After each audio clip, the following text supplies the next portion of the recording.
Do you think fans have any understanding at all of how grueling a long NBA season is? No, they don't. The 82 games is one thing. The 8 preseason games is another.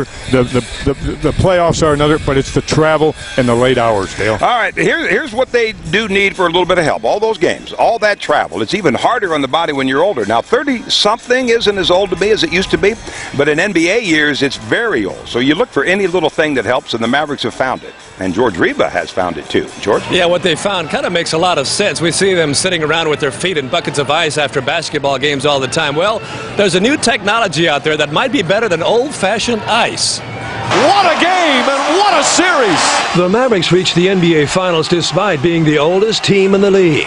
Even during the regular season, they always found the ability to bounce back no matter how tired they got. Veteran experience only goes so far, so maybe it's something else.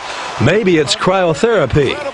It's unbelievable. Oh, you got to go do it. Anybody that hasn't, go and treat yourself. What is cryotherapy? It's a hypercooling process, and instead of using ice to cool down the body to get rid of swelling and fatigue, you step into a chamber to cool down the entire body using liquid nitrogen. Some of the Mavericks have been using the therapy twice a week.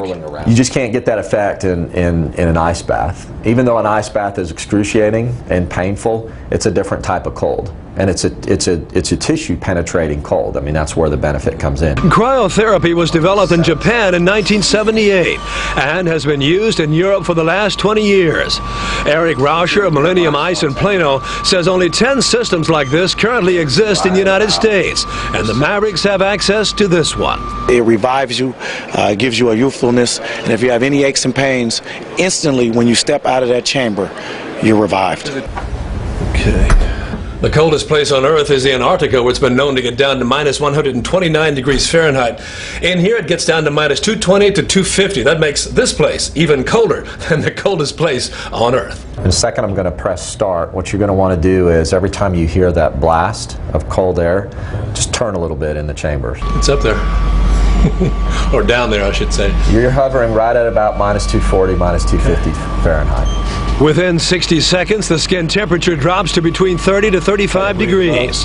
You know, it does make sense that if you're doing total body therapy like that, that it can affect, you know, all your muscles, allow you to recover a little bit quicker. But I would say there's still probably a lot that needs to be understood about it. You know, it's a brand new technology. It is a little bit out there, so to speak. Yeah, I've done that for a while now, and it's a healthy thing. Is it painful?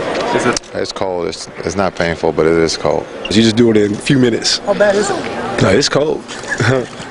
You and your drawers. Yeah, it is. Well, that chamber's a lot better than ice baths. You sit in an ice bath for a while, and it starts to hurt. Once it starts to hurt, it's time to get out. And Dale, by the way, it's 350 degrees hotter out here than it is outside that chamber. Not by much. Not by much. I think I could use a cold bath right now. You need to do that. I know I do, but I'll have to wait because we have more to do.